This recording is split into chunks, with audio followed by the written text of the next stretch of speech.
Hello and welcome to the 138th edition of the Fostering and... No, it's the Adoption and Fostering. But it's Fostering Week, so it's the Adoption and Fostering and Adoption podcast. What? Oh. I've had a very busy day. And my name is Al Coates, by the way. And who are you?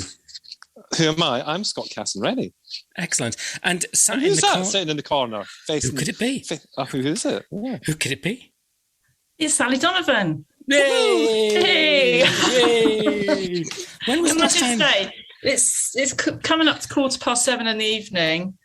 I am usually pretty much comatose on a sofa by now, just watching a bit of one show, sort of hating myself. Maybe I'm watching House of Games if I've flicked over to iPlayer. Equally, not quite hating myself as much, but... As ever, a great start with Sally D. Excellent. But that's really odd because since lockdown, I've never watched like telly at that time of night. And then lockdown, strange thing happened. I started to watch the one show, and after about 7 minutes, I go, look at yourself. Yeah. Just look who you've become. You've become that person who sits and watches telly. So maybe it's the one show. Maybe it's a national program to get people. Well, it's the right thing at the right time in a way, isn't it? Because, days are very tiring, aren't they? I don't know about you, but I can't keep up the energy all day. I remember you, Al, saying to me, I said to you once, God, how do you get everything done that you do? And you said, well, I just don't spend hours watching television.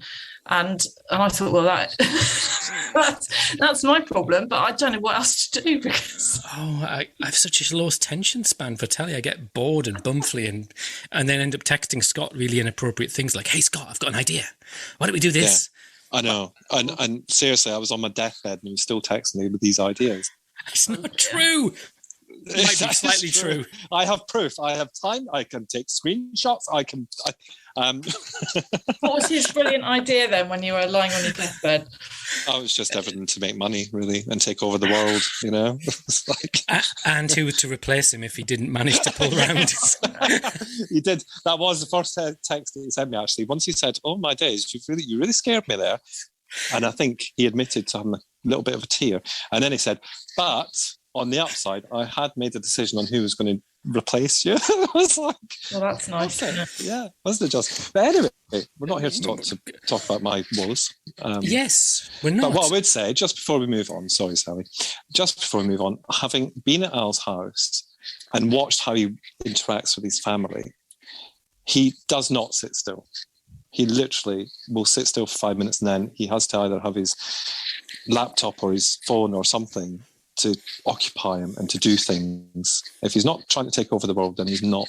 His brain is like, yeah, exactly. So yeah. Oh, I wish I was like that. Oh, well, yeah, but right, okay. This nice segue, Sally. I'd like your opinion. Of late, I have noticed upon Scott's social media that he has now got more cats. How many cats do you have, Scott? How many cats? At what point does your cat quota turn you from odd into genuinely problematically strange? Okay, so let me tell you the story very briefly, okay? Please. Sally probably doesn't even know any of this, but...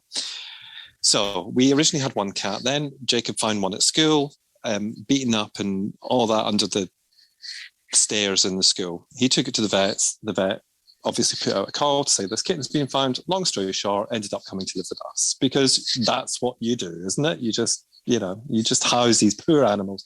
Anyway, she was a bit of a hussy.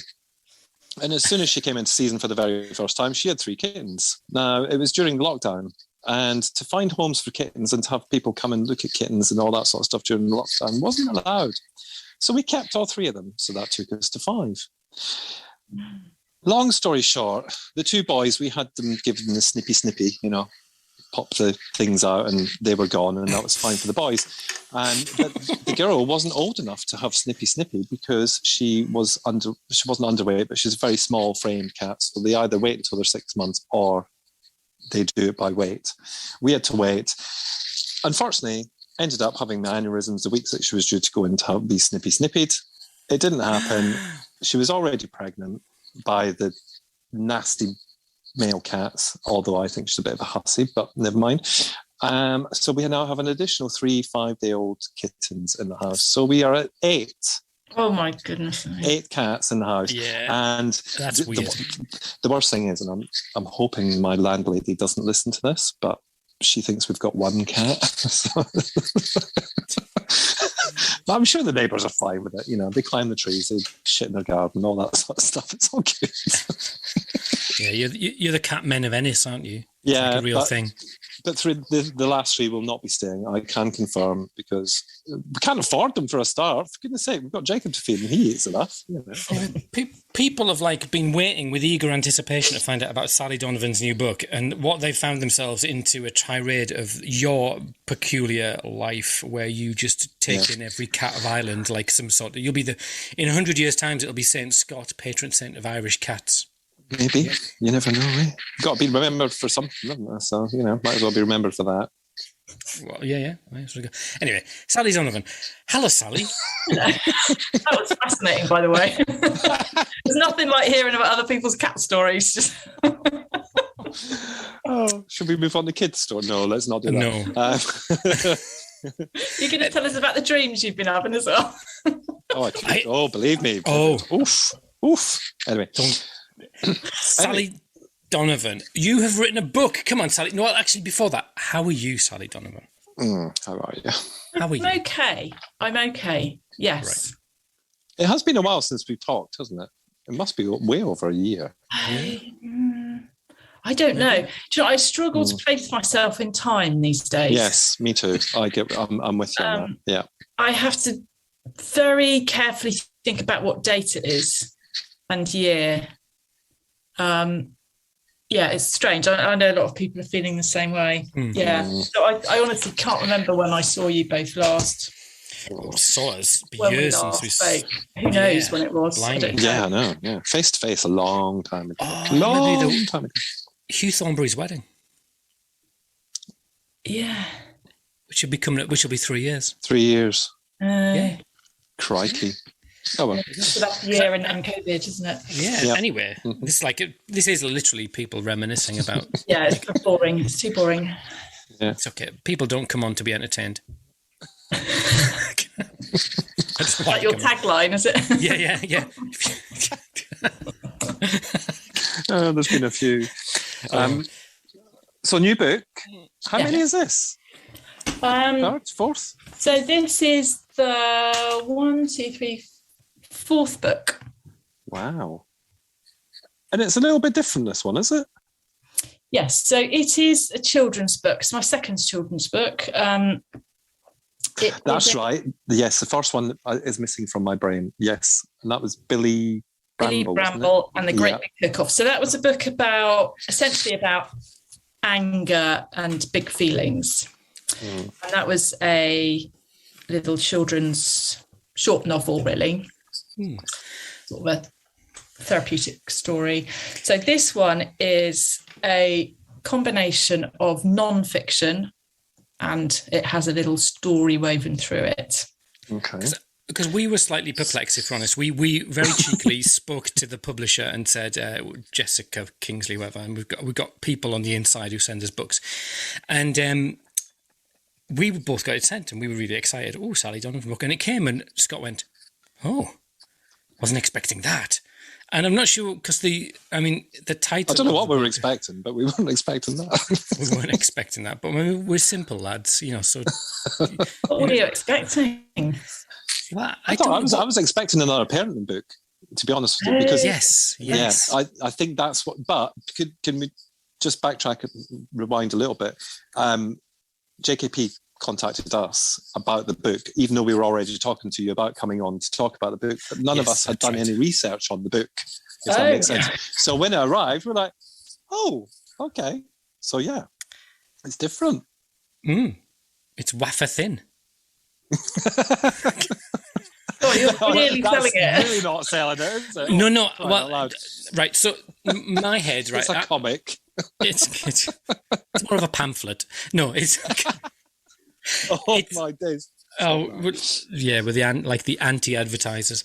And I was a bit taken aback, and I had to kind of totally recalibrate, because this title is The Strange and Curious oh, sorry, I've just mislaid the words. It's entitled The Strange and Curious Guide to Trauma. So I thought that with having the word guide in, I just presumed that it was going to be like a book for me, like a book definitely for me, because that's in my head, and I hadn't sort of taken any more, I hadn't done any sort of research or anything, and it came and it was like, oh, this is a book for like my 10-year-old. Is that? Yeah. So about 8 to 12-year-olds, either, or it's kind of flexible. It depends on reading age and so on. Yeah. Quite a lot of adults have come forward and said, oh, actually, I've learned quite a lot from it as well. So, yeah. Why write it? I mean, why write books? Because that's like it's a labour of love, isn't it? And the reality is that you're not gonna pay the electricity bills, given electricity costs. So why do you write a book? For many reasons, it's a very stupid thing to write a book. It takes a long time. It doesn't pay. You do it on your own, and you go through huge peaks and troughs of telling yourself it's a heap of rubbish. The next, a few days later, you can like look back at what you've done and think, well, it's okay. Maybe I will carry on. Another week later, oh, this is absolute horseshit. I can't let this go out in the world. It's so dreadful. You're really selling the writing book thing there. It's I mean, a lot of writers would say this, but it's a really quite painful, long, drawn out process. And there's I find there's quite a few pain barriers that you have to really push through. But having said that, what I love is just the sort of intellectual and creative freedom that comes with it. I enjoy taking a really complex topic and trying to boil it down, make it entertaining, give it a narrative drive, something that keeps readers hooked. And I like that. I like that challenge. And do you start from the premise of thinking, where's the gap in the market, or is that not even the place? Is it just you literally go, this interests me, so I want to do it? Yeah, it's always a little bit gap in the market, right? Because if you work with a publisher, they invest a lot of money in producing a book, so you can't just write something that you love writing for 6 months and then expect them to to produce it. So it's always a conversation that you have. The very first book, though, was I had no contract for that, so that was no matter what. That was written as absolutely a campaigning political book, and that was born out of me feeling incredibly angry and frustrated at the lack of understanding around trauma in our services and schools and so on. And people think this is a bit strange, but I did literally just sit down one day and think, what can I do as an individual who can't leave the house, who's got a laptop and an English degree? What can I do to change this? And that was how that book came about. Because it felt very much like it caught, whether it created the tone or it caught the tone of where adoption was at in relation to adoption support. So when did it come out? 2013, 14? 13, yeah.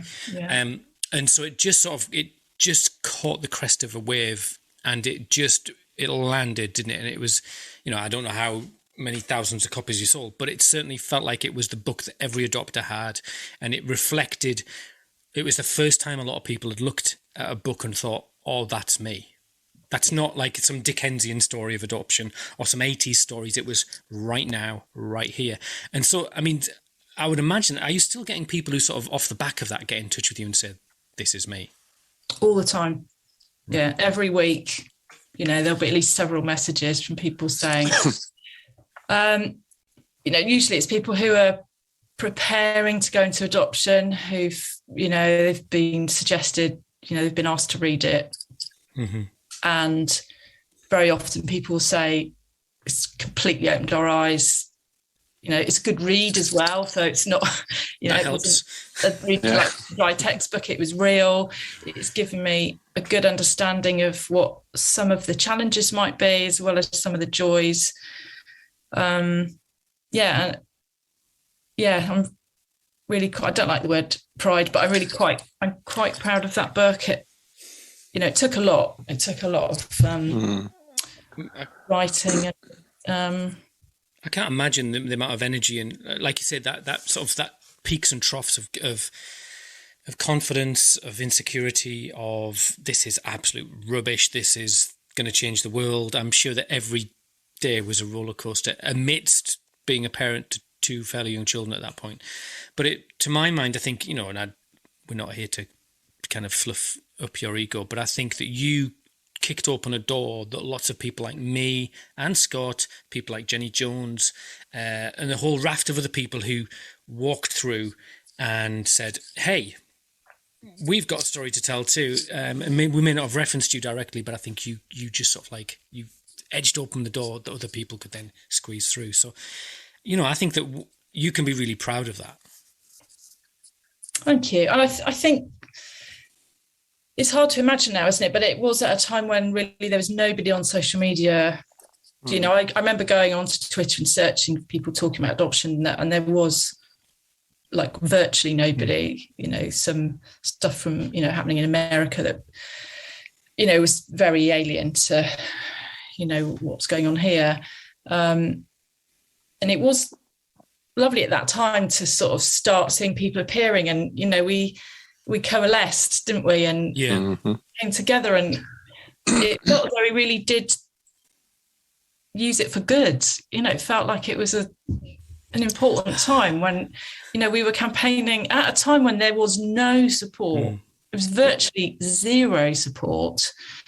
No one was talking about it in government at all. And you never used the word trauma, or if you did, you were attacked from all sides. You know, trauma, don't be ridiculous, it's not trauma.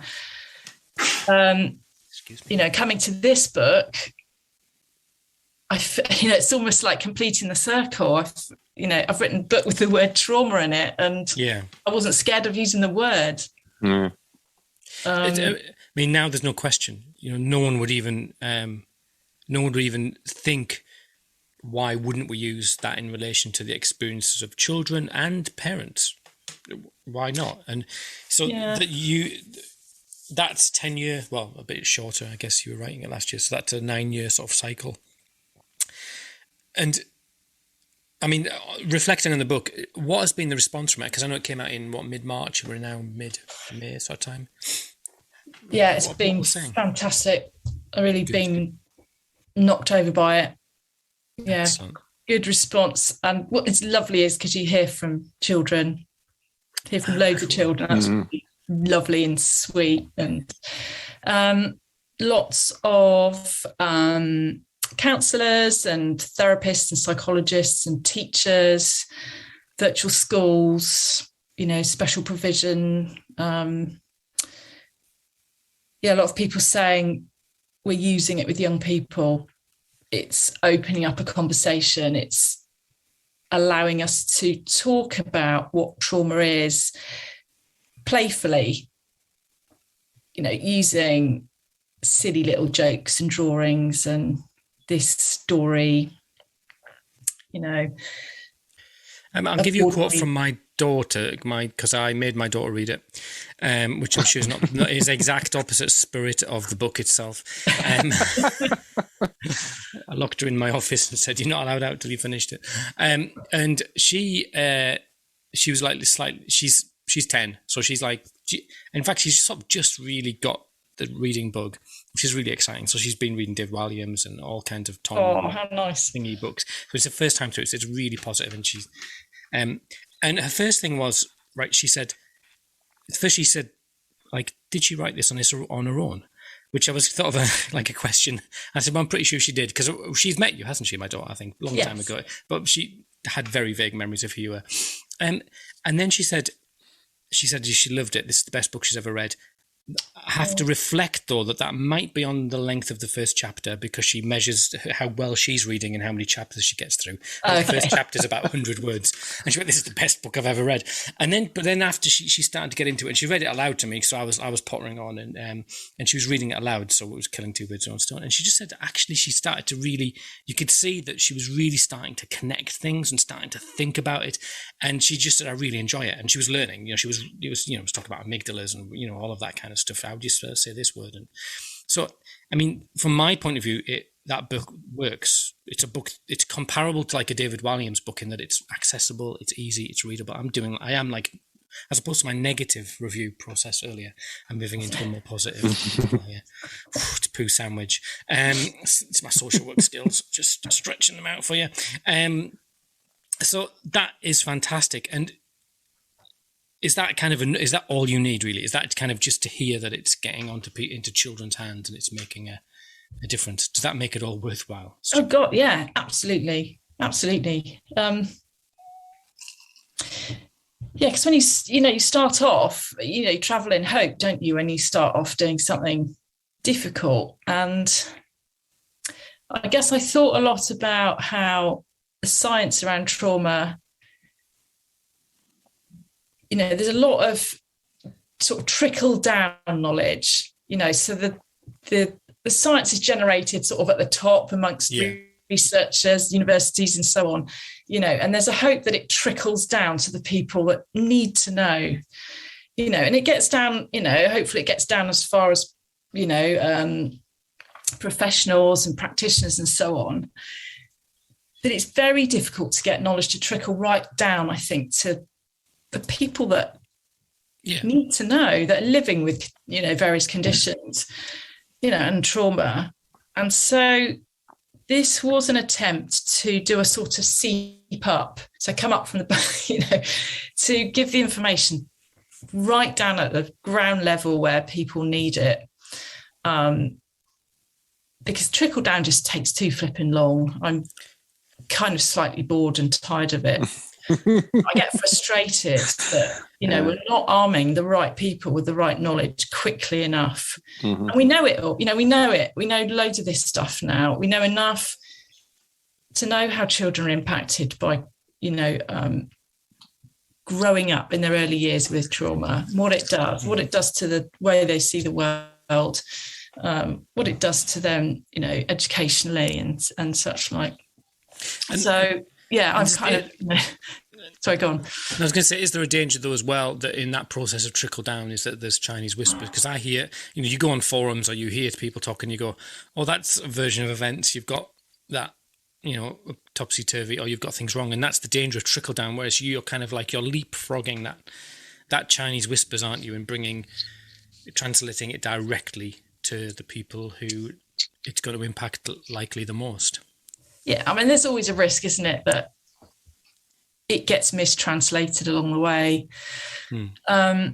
And that's why you need professional bodies that reach out and are inclusive and have got good communication skills. And that's probably where things, this sort of public understanding of science is not awfully well done sometimes.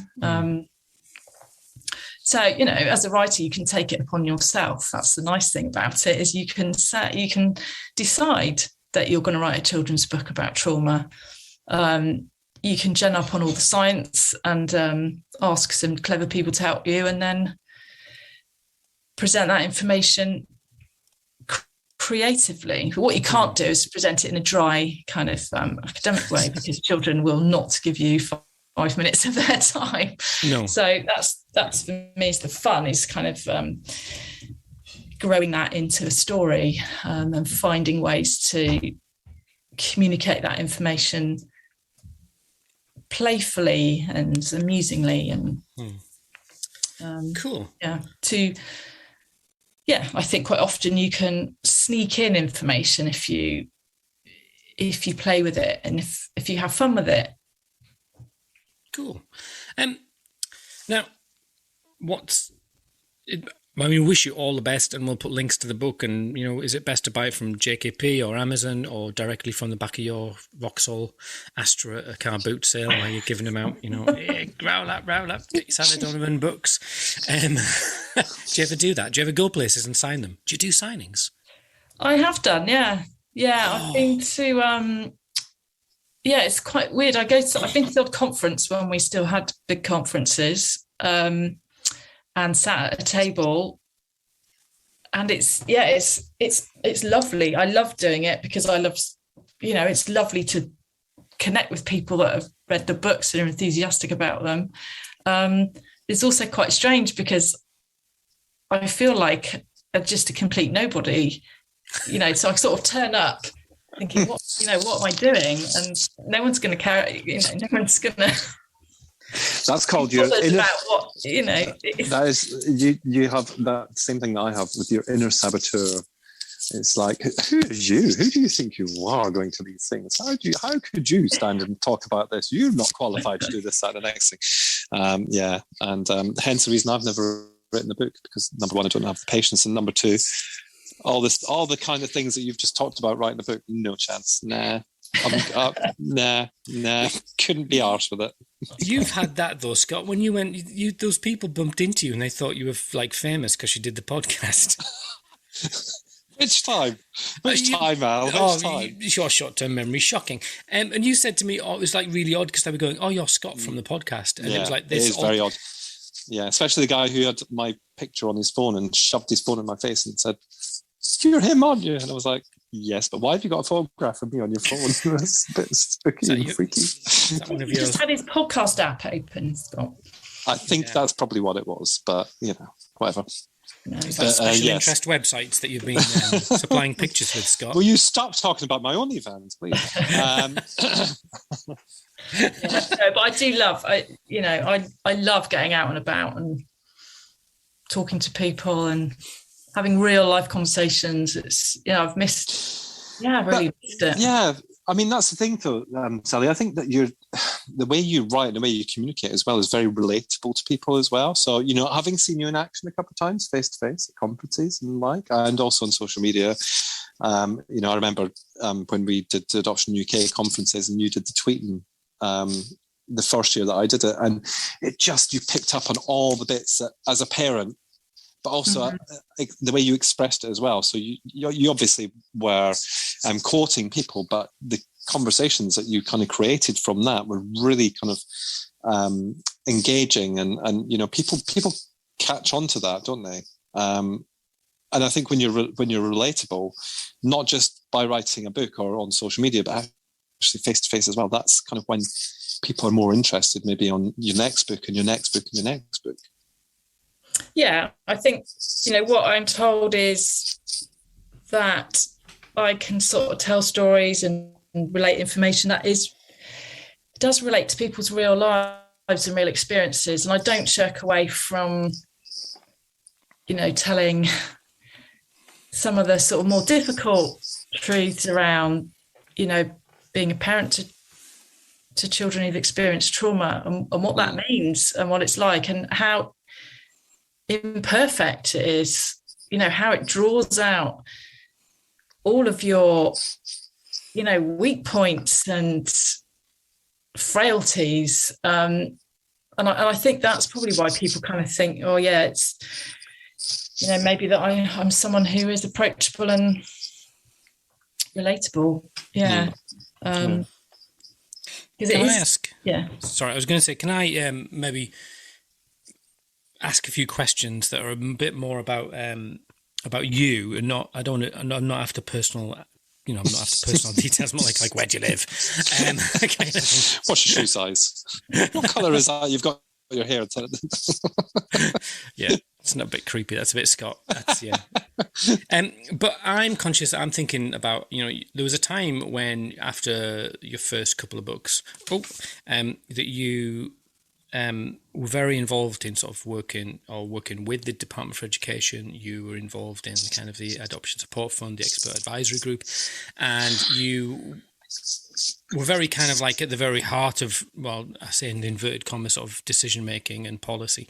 But then you you sort of purposefully pulled away from that. Was it a purposeful pull away? Because that was a door open that many people would kind of like run through and go, oh, what a great opportunity. Was there a conscious reason behind that? Was that, to focus on writing, No, I think it wasn't conscious at all. It was kind of a decision point where I was asked to go and take part in some work on mental health. Right. Of looked after and previously looked after children. And so I went down that route. It's something that I'm, passionate and interested in. And, it's difficult, isn't it, to kind of really get across what some of these things are like. But I sat in a, huge meeting room for, hours and hours on end over many weeks. And I just don't feel it achieved very much. It was really quite a frustrating experience. A huge report was written, and I could see some way in what was going to happen. They would produce this great big report, and then it would just be published with a little bit of a fanfare and then sit on shelves and then eventually end up in the bin. And I'm pretty sure that's what did happen. That's demoralising.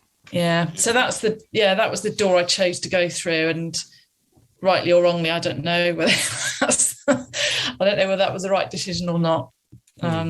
Maybe not, but you live and learn.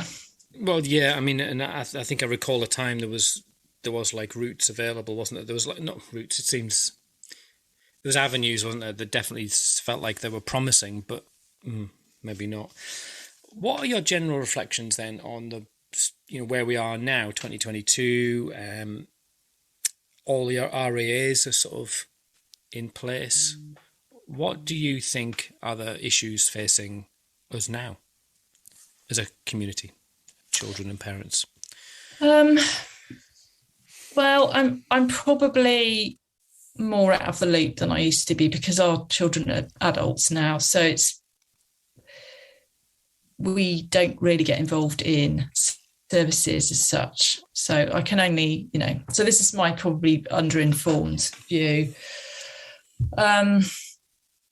Don't disqualify yourself. Yeah, no, I was going to say, we're all screwed if you start doing it, honestly. It's a long time since, I don't have any social work involvement, very little education involvement now.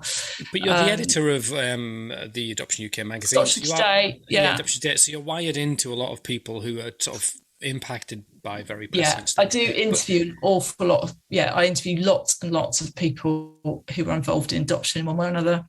Yeah, and also, I would, without sharing too much, I know that your children, although they are adults, they are young adults. Yes. And we all know what that means for a lot of families. That isn't a lack of involvement or a lack of parental challenges. Yeah, it's more like having just dropped off the cliff edge of support, really. Yeah. There was not much of a taper, shall we say. Yeah, like a stop clock in the social services office. I see ya. Yeah. I look back and think that an awful lot of good has been done. I think the knowledge that has been built now around trauma-informed practice and therapeutic interventions, I think that has just been brilliant. And I'm immensely proud of, a huge number of adoptive parents and foster carers and kinship carers who have gone out there and got that knowledge for themselves and pushed services, have dragged, in a lot of cases, dragged services along behind them. I think it's been an incredible story of real people power. And there are many people who were, ahead of us in doing that as well, who went over to the States and who, learnt about developmental psychology and psychotherapy and so on, and brought a lot of that over here. And, I'm very thankful to them. So that's very different, I think, to how it was, 10, 20 years ago. I guess I worry generally just about the state of services. I worry about the extent to which they're just being stripped away, the extent to which people are just doing the best they can with very little. I think I have a particular concern around education. I think it's becoming polarised in a way that it wasn't. There's almost a kind of split between, trauma-informed education and behaviour, approaches to behaviour and so on. Then on the flip side, kind of the opposite to that, really. More behavioural-based punitive systems. And it's the way that lots of debates are being driven, isn't it, at the moment? There's a lot of polarity, and I don't think that does our children a lot of good. It feels almost like a culture war, doesn't it, in schools that was just not there. And without naming names, but the government have appointed people who've got they sort of shine a light on, the world's strictest headmaster, head teacher, whatever, and sort of put them on pedestals, and it just seems to rile up our community amongst many other communities who have we all have common interests, don't we? And it just feels really polarizing, which is really distressing, actually. And it's quite strange in a way that Department for Education, in a way, it's always had to be a little bit two-headed in that respect, but it seems to be even more so now, that on the one hand, it's very keen on levelling up opportunities for looked after children, but then on the other hand is promoting very, very behavioural based policies in schools. And the two are, in my view, are very much in conflict with each other. I don't know where those two things, where they meet. You can't have them both. You can't meet the needs of a population of looked after children, hope to raise their attainment and attendance and so on, and have these, very bizarre, very, in my view, very, very old-fashioned, outdated, mechanistic approaches to school. It does seem really odd, doesn't it, that it feels almost like the people who are managing the system are very much sort of leaning towards a trauma-informed, but then you get these policy spotlights that seem to be almost like, red meat to...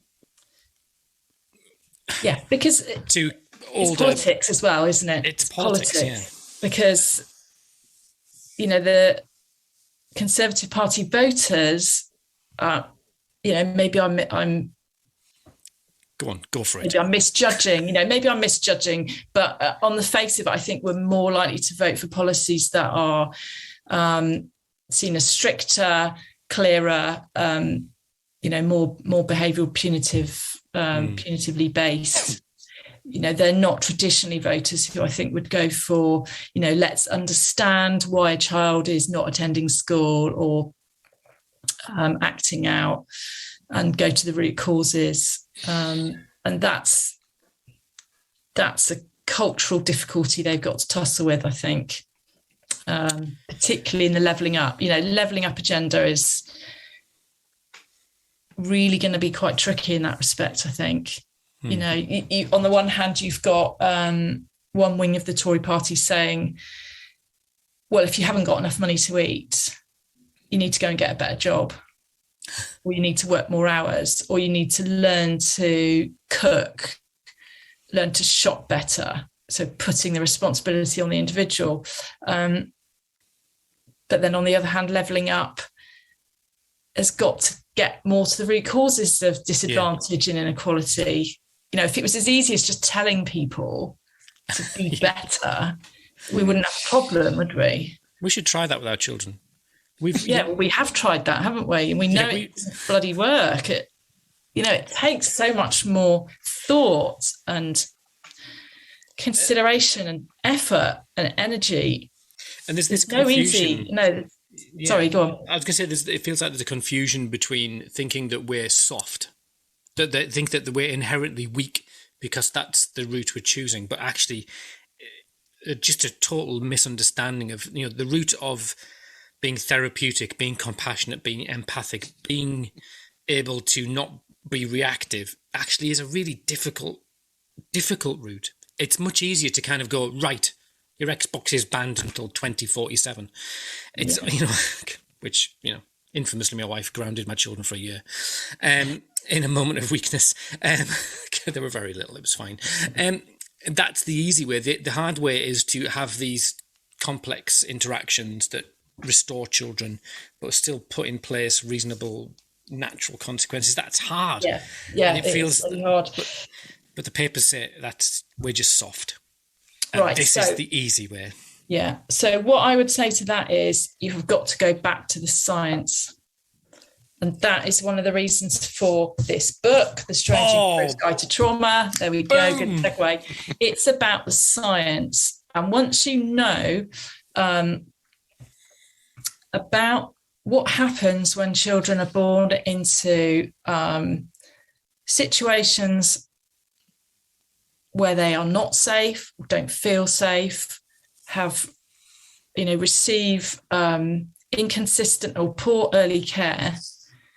Once you understand what happens, how children adapt to that environment to survive, once you understand it's about survival and that those adaptations don't just disappear. Mm-hmm. Sticker chart isn't going to rub that one away. No, those adaptations are about survival, and survival, as I'm sure all of us have learned, just trumps everything. Mm. It trumps sit down in the classroom and be quiet and don't stand up and don't shout out. It trumps all of that. Safety, safety, all the way through. And once you get that, then you can start to form a foundation for how you can parent and educate a child with that, who has grown up with that experience of the world as not being safe. And if it was as easy as, having the right sticker chart or, giving out a number of detentions or whatever, it would be solved, wouldn't it? Yeah. And so the logic, this is where I'm getting a little bit, I feel myself getting a little bit inflamed by this now.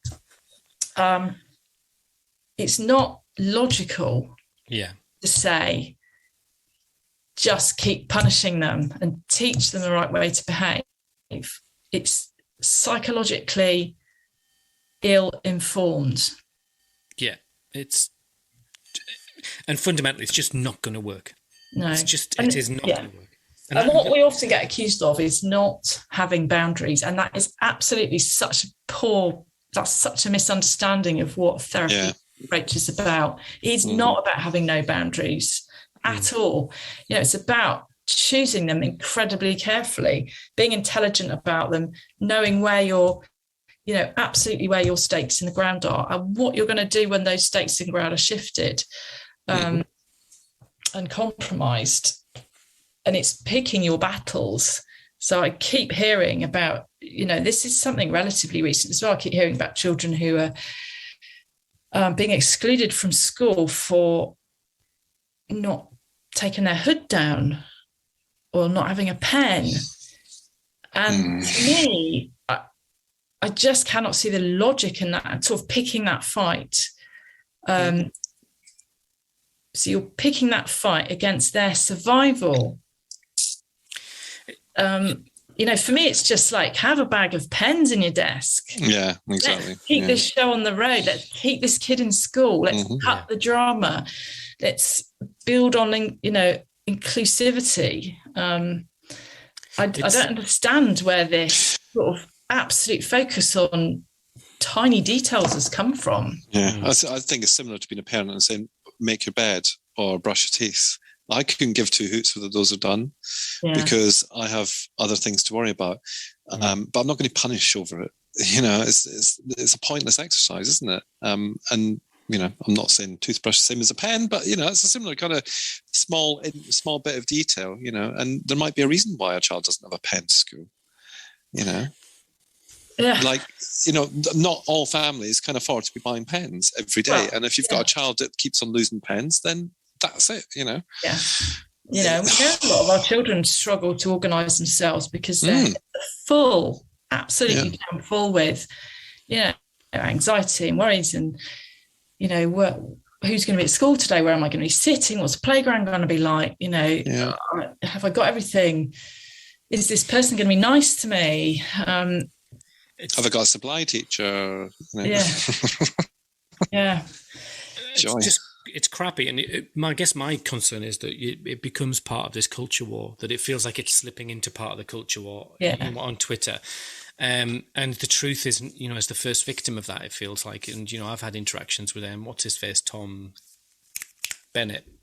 And I queried something he said, and he said, and I said, that's patently not true. And he went, yeah, no, but it makes a good anecdote. And I went, so for the sake of getting 1,000 tweets or retweets or likes or whatever, you'll say something that's not true because it's red meat to that community that wants you to go back to national service and, caning children because they didn't come to school with the right tie, Yeah.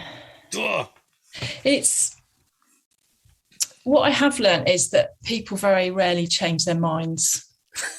On Twitter, they don't. Yeah, especially Twitter. And especially where people have kind of set themselves up with a particular set of values. It's, certain people are never going to change their minds, and there is no point just kind of hitting that head on. It's just a waste of everybody's energy. That's why I don't get involved in these things anymore, because there's very little reasonable debate and discussion. Nobody listens to each other. And I just can't be doing it. It doesn't change anything. It's a waste of energy, isn't it? It's a waste of, especially we've all got bigger fish to fry, haven't we? And so that's why I'd rather just go, here's some science, and here's a story to help illustrate the science, and here's a little slight bit of mocking of people who can't be asked to understand the science and rather stick with their prejudices, because I think that's probably a better way to go. And that's another good reason for the whole bottom-up thing as well, isn't it? Empowering children and young people, empowering parents and carers, and building, this is what we've all been doing for a number of years now, is building a great big, body of understanding and passion to change institutions. And we are doing that. Yeah. I mean, it's those conversations, because I know that as a family, when we've engaged people in conversations, we've seen change. The meaningful conversations in person across a desk saying, this is how my child perceives the world they live in. But if you do this instead of this and this instead of this, you'll get the same result and you won't get a table thrown at your head. Yeah. And it's kind of like removing it from that high pressure rhetoric. It's not a stern letter to the school. It's not me providing them with a book, though I would provide them with your book, but back to the book. It's kind of just saying, can I just tell you about a window into my child's world, how they see it? Yeah. And come on a journey with me. Yeah. And you have to bring people alongside. You certainly never change people's minds by shaming them, backing them into a corner, because people just dig down deeper, don't they? Yeah. You have to be able to, like you say, just, this is how it is for us. This is how it looks. Here's a little bit of the science that I've learned that's been helpful to me. Yeah. Let me share it with you. that's all I found that works, frankly, and kind of just understanding who you can bring alongside and who you can't. So your book is a really good tool. See what I did there? Your book is a really good tool to equip people for that conversation, isn't it? And I think that's the magic of the book, isn't it? In the sense that you want people to not be filled with highfalutin language. They're not stuffing, academic papers under poor teachers' noses and saying, "Here, read these 3 academic papers in this journal." That you're saying, "Can I tell you something that feels really normal and real in language that's grounded in everyday life?" So have you got another book up your sleeve? Well, yes. So Hey. 2, actually. Oh, get you. Yeah. 2 sleeves. So, so I'm slightly reticent to say that my next one that will be coming out, I've written with a psychologist, with a therapist, and it's going to be about approaches to parenting childhood violence. Ooh. So based on all of the same science, and then a heap load of practical approaches to use in the home and maybe school, who knows, and other situations outside the home. It's a teaser. It's a teaser. You're teasing us. Yeah, so that is not quite finished, but nearly there. It's been incredibly difficult to write. It's probably been the most difficult one I've written yet. I think that whole subject is quite a difficult one anyway, isn't it? So to write a book about it is, given some of the stuff that we know from our experiences, but also from doing some of the training and stuff that we do over it. It's such a tricky one, isn't it? And even the language that you use is to be kind of just... Yeah. One little word and you're... Oh. Yeah, it's very easy to come over as judgmental, to identify individuals as violent. That's not, not where we're going with this. It's looking at the fight response, what that is, how we all have one, how we get there, what it feels like, and how to get in there. All the good work, as we know, is done before we reach the fight response. Yeah. But also, what do you do in the moment? What do you do when you're faced with a really dangerous situation, really frightening, terrifying situation? I'm absolutely right now, I'm not going to claim to have all the answers at all. So it's an attempt to move things on, to open the conversation up, to share what we know. I've talked to a lot of people, gathered lots of experiences, and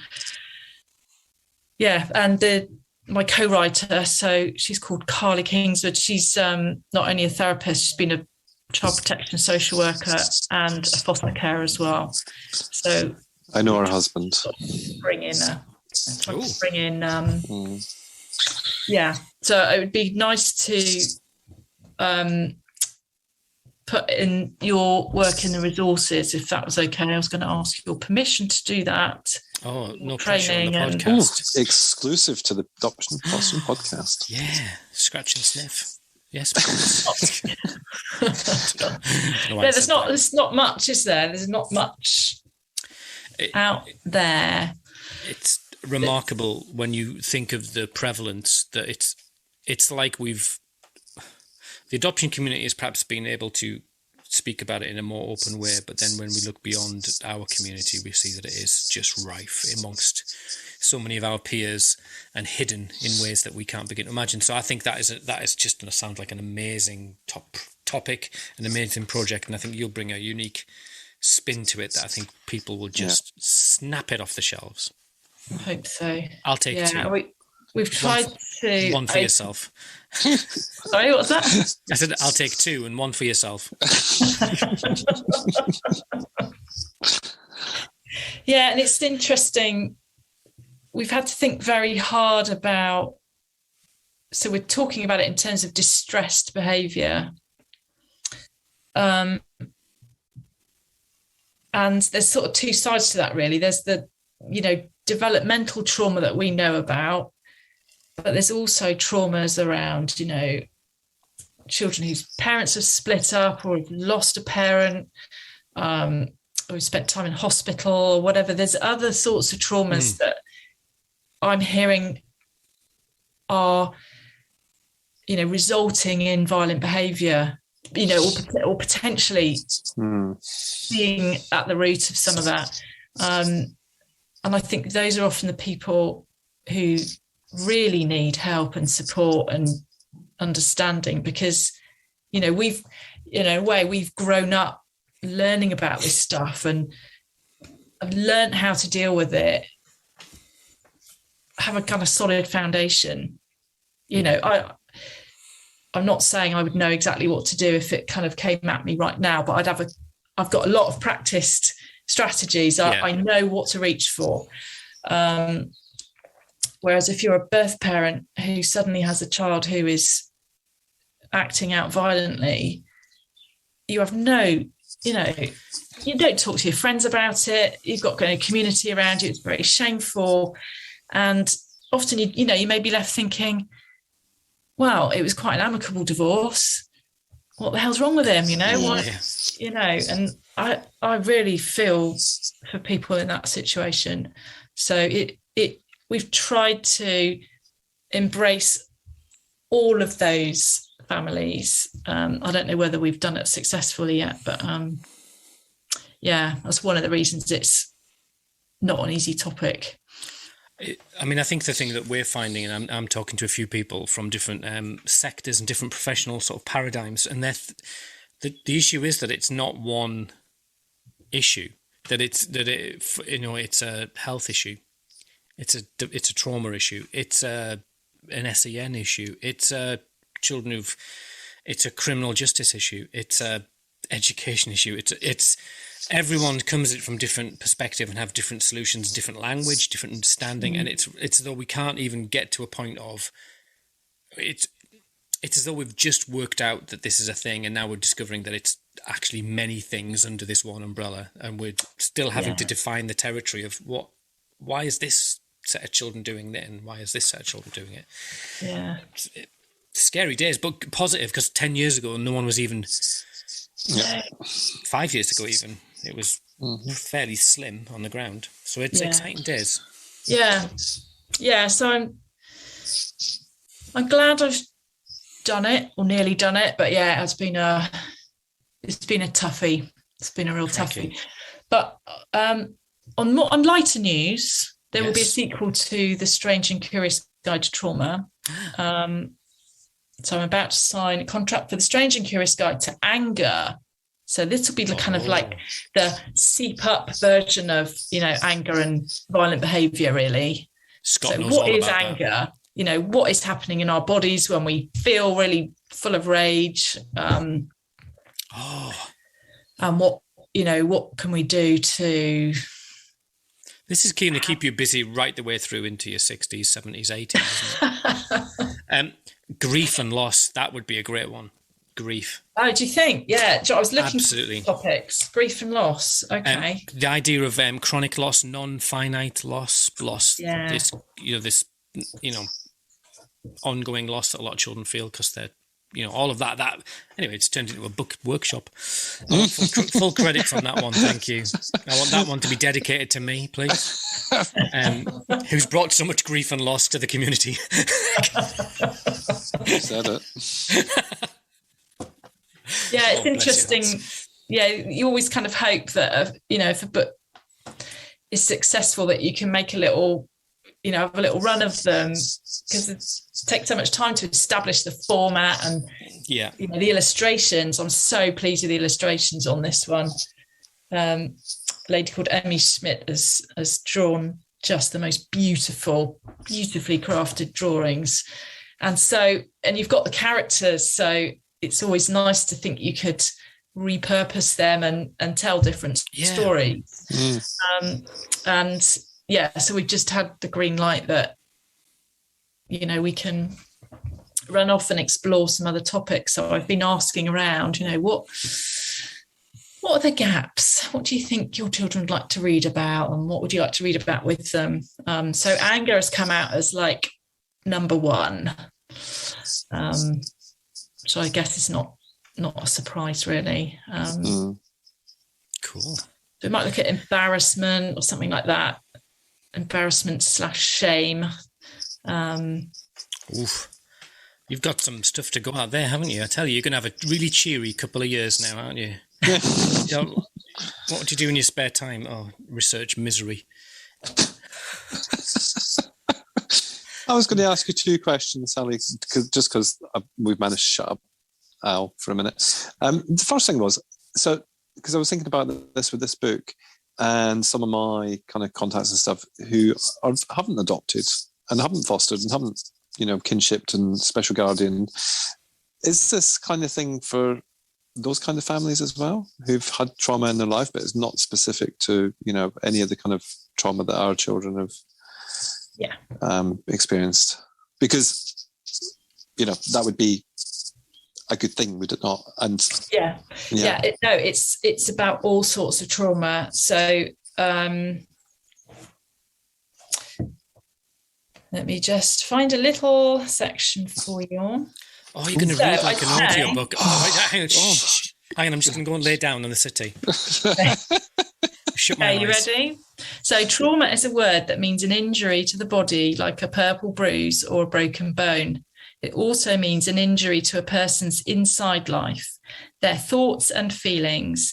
These are still hurts, even though they are invisible. These are the kind of hurts the Strange and Curious Guide to Trauma is about. Injuries to our inside lives.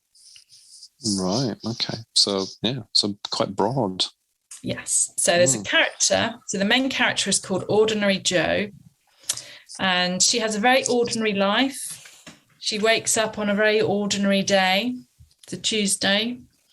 And an ordinary day turns out to be very extraordinary and becomes known as Baboon Tuesday. So she has a huge shock and a fright. And then we look at what happens to Ordinary Jo's body, brain, right, stress chemicals. And we look at why. We look at why the body responds in that way, that it's actually doing lots of things to keep her safe.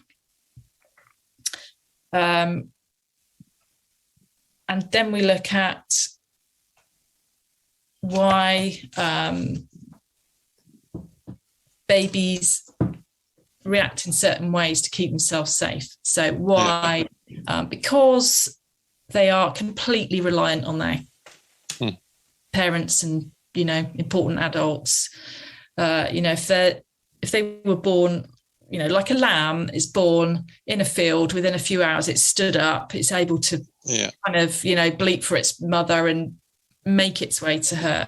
Whereas a baby is, you know, absolutely helpless. So it looks at how that drives the absolute importance of relationships, forming relationships, having an adult take care of all your needs, and what that means if that adult is not consistent for you. So just a supplementary question to that. Is there an audiobook option, or is it? Well, there isn't at the moment, but if there were to be demand, maybe there would be. Perfect. Yeah, I'm just all about the invisible stuff at the minute, you know. So it's available. My final, it's available. I could do the voiceover for Ordinary Jo because I am an Ordinary Jo. Last question. I nearly forgot it again. When you shut your eyes at night, do you just see words? Because you do all this writing.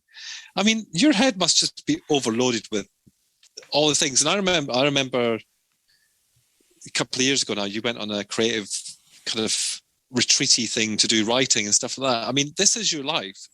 Do you stop thinking about words and sentences and paragraphs, or is it just literally always there? I'm just intrigued by that. I constantly have ideas all the time. It drives me a little bit crazy. A bit like you're saying, Al, can't sit still. I honestly, I'm constantly, having like the most incredible comparisons pop up in mind. Oh, that's a little bit like that, isn't it? Oh, wouldn't it be interesting to describe this in that way? Or, it'd be really, wouldn't it be good to have something really readable about this topic or that topic? Or, it is. It's like torment. So for this book, I went on this absolute flight of fancy about the Bee Gees, John Travolta, 1970s disco, and for the grown-ups, there's a lot of that is woven into this book. So if you know about Saturday Night Fever, there's a character in there and a situation and a place that is from that film. So I went off and watched lots of YouTube, and then I start to get other ideas forming, and then I can't sleep. So that's my creative process. I'm always intrigued by that because, editing the magazine and write, it just must be relentless, absolutely relentless. Yeah, it is. It is quite a lot. It's a lot of work. But I mean, I guess fortunately, I get a lot of. I get to talk to a lot of people like you two do as well. I do lots of interviews with people, and I speak to, honestly, it's an absolute privilege. I speak to the most incredible people who've had the most extraordinary lives. I learned so much. I get a huge amount from, and I've only really done that since the lockdown. To interview someone before lockdown, I would have had to have arranged to go and meet them, and often, the distance means that you don't do that. Yeah, you'd be emailing a set of questions off, and then having an email exchange is not quite the same, is it? And now I can. So, I zoomed over to California a few weeks ago and interviewed this guy called John Bulchins, who's an adopted adult who has just the most unbelievable story. And he's was a pro BMX rider, just the most successful guy. He's had the most extraordinary life. And so I can speak to him for an hour on a Wednesday morning, and just very lucky to be able to do that, and to be able to find a way of telling that story and making it relevant to readers of adoption today. And finding a good balance of stories as well. It's, if you go onto social media, you can believe that everything is terrible and that adoption's just the worst thing ever, and why would you do it, or it's so cruel. And what I love about going out to interview people is I get so much more of a balanced take on things. There's so much more nuance, isn't there, in real life? I love the nuance, and it sometimes it's great to interview someone who will say, being adopted is the best thing that ever happened to me. Yeah. And it's great to be able to balance that against, because you can get too caught into the kind of all the other stuff, can you? And I think, we'd agree with that with the podcast. Some of the people we chat to, we do get a balanced kind of mix of people who haven't had a great experience, but some who have, and that's general life as well. Some of us have had shitty lives, and some of us haven't. That's just the way it is. On that note, I feel like I need to go and get a life, because obviously my life isn't quite as exciting as you two with all your ideas and your words and things. I'm going to give Sally your text number, and you can just park them with Scott. That's what I do in the middle of the night. Just text Scott, and knowing full, it sort of enhances the giddy joy of the idea, knowing that it will torment Scott. Honestly, the amount of times I wake up, like, who texts somebody at 6:30 in the morning? Oh, Al Coates, that's who. Yeah. Yeah. Does he wake you up at 6:30 in the morning? No, I've learned to put my phone on silent overnight, so then he can't get me. He can't get into my dreams. Or my nightmares, one of the two. I don't know which. Yeah. And on that bombshell, well, Sally, it's been absolutely lovely to speak to you, and I really wish you well with this book and kind of the plans, and hopefully this series of books, that can really be accessible for children. And I was really just quite taken aback by my daughter's response to it, and what you read out was what she read to me. You read it almost as well as she did. She said, but I could see it was firing little lights in my daughter's life, making sense of her life, which was just wonderful to watch, as I tended to be not interested and was keeping my eye on her. Could you thank her for me for reading it, please? Oh, if I must. I do appreciate. I really appreciate that, and I know it's not. That means a topic. I should talk to her. That means he's got to speak to her again for the second time this month. It's more coming to. No, it's not an easy topic though, is it? For it's not. Kids, to read about and. No, so I appreciate it. Thank you. I've really enjoyed our conversation. Thank you. It's been very interesting and it's made me think. Well, thank you for coming on, because it's been really, we enjoy, and I think you are part of the contemporary adoptions history and story and narrative of where we are, and you remain very present in a lot of people's experience. And I know that, I noticed that you occasionally pop onto Twitter and people sort of like jump on your tweets and everyone wants to kind of talk to you, but I know that you, for your own safety, you probably come off. Yeah, I've had enough fighting and arguing. Safety. But here's my cat. Here's a nice dinner that I cooked. Yeah. Here's some beans that I've soaked.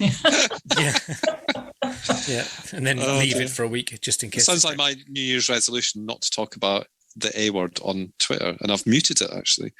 Have you? Yeah, and my life is so much better for it. So similar thing, not quite the same, but I'm the only one having any fun. I know, and I read some of the stuff that you put, and I'm just like, why do you feel the need to open yourself up to this stuff? It's what? I don't mind. Anyway, my troll has calmed themselves down this week, so that's quite. Yeah, I know. Well, I've got some information on that, so have you? Yeah, right, okay. Yeah. I've got a bona fide troll. Is that like a proper one? Like it is.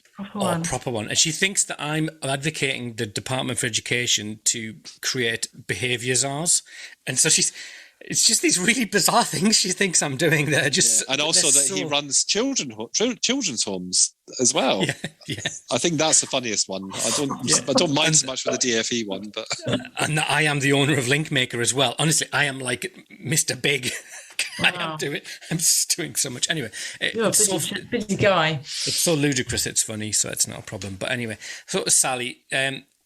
thank you so much. Really appreciate it. And next time you do a book, come on before then, though. Come on, come on. Yeah, just invite me. I'm very happy to come and shoot the breeze. If we can drag you away from the one show. Yeah. It's dreadful, isn't it? It's a sign of age, I think. It's just probably. I just run out of energy at pretty much 7:00 these days. Yeah. Oh well, we've done well. It's 8:30 and you're still. Is it? Oh my God. You're still awake, at least. Bless your heart. Well, thank you so much. Look after yourself, and we'll speak to you soon. Thank you very much. Thank you both of you. It's lovely to see you. Thank you. And you.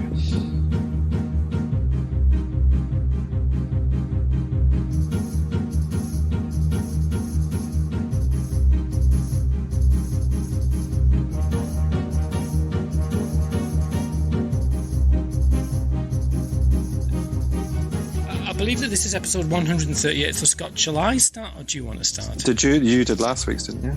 No, that's short-term memory. Rubbish. Did you? It's like you did it. Oh, did I? Well, there's no point in telling me things. I told you earlier, I have to have lists now.